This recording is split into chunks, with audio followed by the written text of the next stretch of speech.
When I opened the cabin door, I found Vanessa Hartwell on my porch. She had a wine glass in one hand and 15 strangers smiling behind her. They looked like they just got off a tour bus. My brain didn't get angry or confused. It froze in total shock. The kind that makes you wonder if the forest air is making you crazy. Vanessa was the HOA boss lady who once tried to make me pay money for my ugly mailbox. Now she was 3 hours away from town, deep in the woods. She was acting like she had booked my family's cabin for a vacation. She waved a shiny map that she stole from my truck. "No doubt about it," she said in a sweet voice. "Hope you don't mind, Nathan. We needed a vacation, and this place is perfect." I didn't yell. I didn't fight. I gave her a fake smile. I turned off the porch light and slammed the door. Let them figure it out in the dark. I had come to the cabin to get away from everything. I was tired of endless meetings and a phone that wouldn't stop ringing. I packed my stuff, filled the cooler, and drove to this special place. My grandfather built it in the 70s. It sits among tall pine trees with no internet, no phone signal, and no neighbors for miles. It was my way to feel better again. The creaky porch swing, the bronze bear above the door, the fishing dock by the creek. It was all untouched by the world I left behind. I had sat down in a deck chair with a beer, ready for quiet time. Then headlights cut through the evening darkness. First one, then a long line of SUVs coming up my dirt road like a scary movie. But the monsters wore yoga pants and carried fancy cheese boards. Vanessa led the group. Her high heels clicked and she held up a wine bottle like she was celebrating how smart she was. Her friends poured out with picnic baskets, music speakers, and enough stuff for a fancy camping photo shoot. "Nathan, perfect timing," she called, walking up like we were best friends. "Love the old-fashioned look, perfect for our wine tasting weekend." I stayed put, staring as she handed me a folder with a Google map. It was the map stolen from my truck at last week's HOA meeting. "Community spirit, right?" she said, like that made trespassing okay.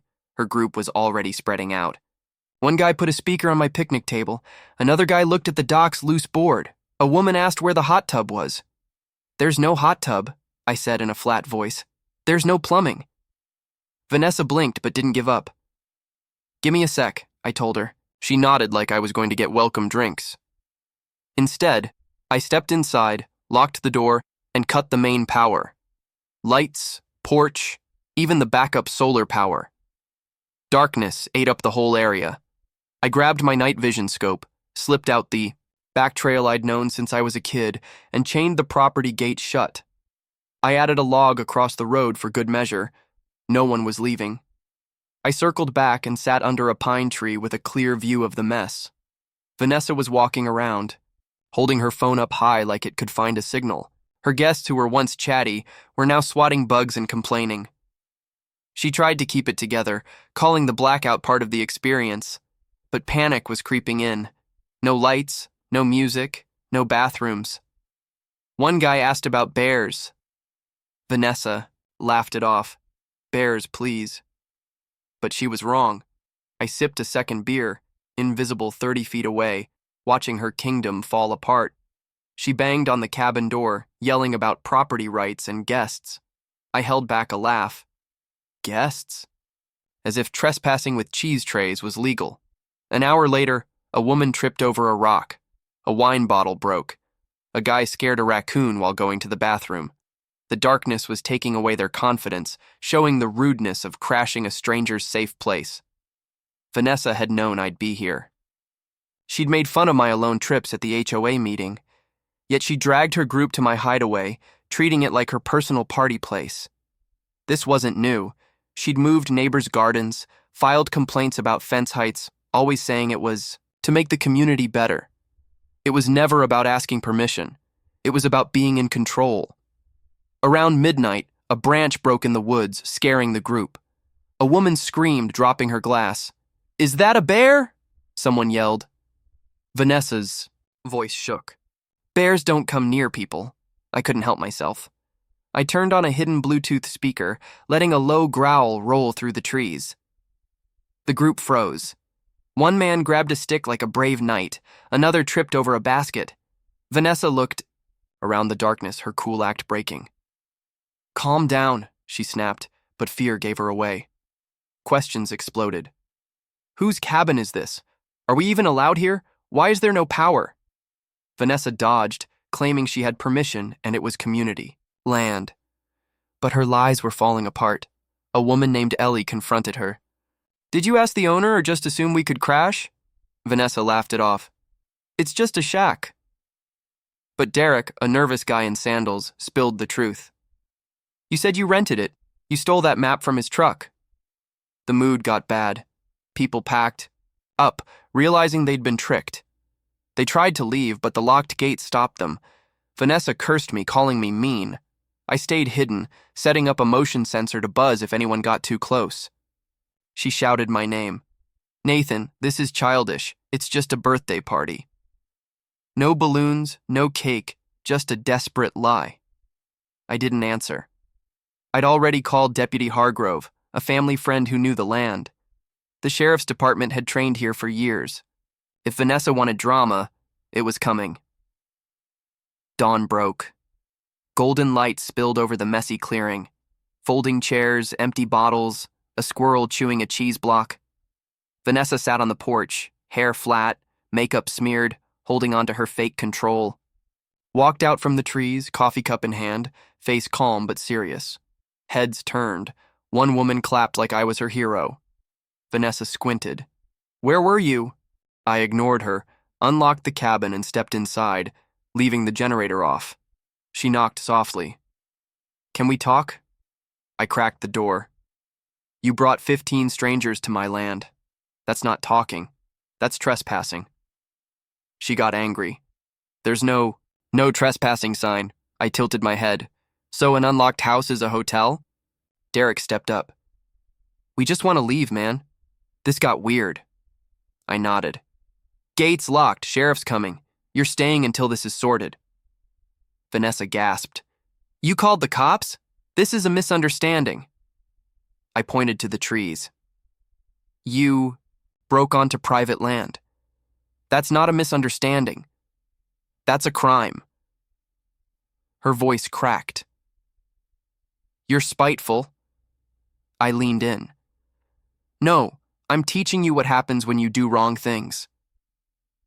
Inside, I ate breakfast, hearing their arguments through the walls. Vanessa making excuses, others blaming her, one guy talking about calling a lawyer. An hour later, Deputy Hargrove's police car rolled up. He stepped out, sunglasses shining, shaking his head. Nathan, quite the party. I smirked. Vanessa charged at him. Officer, he locked us in, cut the power. Hargrove cut her off. Ma'am, this is private land. Nathan's land, not HOA property. You're trespassers. I handed him the deed, official and rock solid. He looked at it, then turned to Vanessa. You stole a map, lied about ownership, and brought 15 people here. If Nathan presses charges, you're in trouble. Vanessa went pale, stuttering about community events. Hargrove wasn't buying it. You don't crash private property because you feel like it. That's not how laws work. He asked what I wanted. I didn't want to ruin lives, but I wouldn't let this slide. Citations for Vanessa and anyone who planned it, I said. Trespassing and unlawful entry. Hargrove nodded, taking photos of IDs and license plates. Vanessa rode back with him to give a statement. Her boots dusty, her pride broken. By noon, the clearing was empty except for trash and a fallen table. I stood on the porch, coffee in hand, as quiet returned. That night, I lit a fire, poured bourbon, and watched the stars. The woods had won. 3 days later, I spotted fresh tire tracks near the gate. Then a drone buzzed overhead, flying away before I could act. Vanessa was back, looking for weak spots. I upgraded the gate with heavy chains, installed satellite, internet, trail cameras, and mapped every inch of the land. A week later, a rental van pulled up. A man in a safety vest claimed an HOA-ordered land survey for public access. Vanessa stood behind him, smirking. I recognized her cousin from an old HOA meeting. You're not county, I said. Phone already recording. This is private land. No public access. The man stuttered. Vanessa snapped at him to leave. I faced her. Pretending to be officials is a crime. She hissed, "You're hoarding this land. The community deserves it." I laughed. Nature's not your Airbnb. I sent the video to Hargrove. Vanessa didn't stop. She filed a conservation board complaint claiming, "I blocked wildlife paths. I'd helped write those rules. My land was a protected buffer zone." The complaint was thrown out, and she got a warning for fraud. Her final trick came when I smelled smoke near the property line. I found her camp just outside my land with a fancy tent and flyers about forest access rights. She froze when I appeared, taking a photo. "I'm on county land," she said. I nodded. "But your flyers lie. This ends now." I sent the evidence to Hargrove, who said hikers had reported her fake county program. A cease and desist order was coming. Days later, her camp vanished. Back in town, Vanessa's lies fell apart. HOA members, including Ellie, exposed her map theft and lies. The board found she'd billed the HOA for her cabin stunt. Gas, decor, all of it. An emergency vote kicked her out as president, and her financial records were checked. She filed a last-chance county complaint, claiming I ran an illegal resort. Hargrove laughed it off. My permits were bulletproof. Her house sold to a quiet couple, and her name faded from talk. One snowy morning, a package appeared at the gate. A mug saying "Wild and Free" and a note in Vanessa's fancy handwriting. "Nathan, you won. I wanted this land and thought I could take it. I was wrong." I burned the note, kept the mug. Spring brought a new sign by the gate. "Vanessa, the wine. Tastings are canceled. Try your clubhouse." The forest was mine again, its silence louder than her noise ever was.